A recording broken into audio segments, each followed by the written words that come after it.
Wow. My guys, saizi Kenya imekuwa kitu kingine haieleweki. Sababu sasa hatuongopi polisi.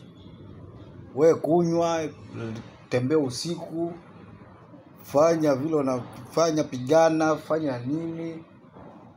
Tu si kila mtu ukitumiwa polisi wakuje kushika, we waambie tu ukinipeleka polisi naenda kujiua huko seli.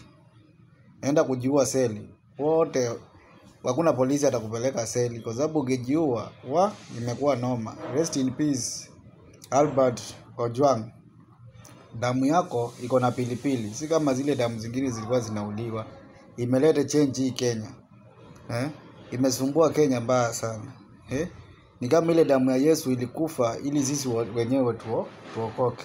Sasa hii Albert Ojwang imekuwa ni kama hiyo ya Yesu imemwagika Kenya. Polisi wakawa sasa abduction isiishe.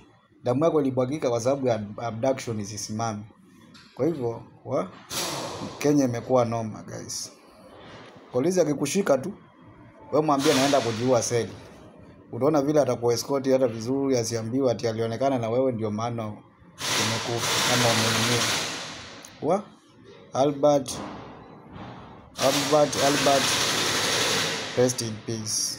Pole kwa familia kwa kupoteza kijana wenu.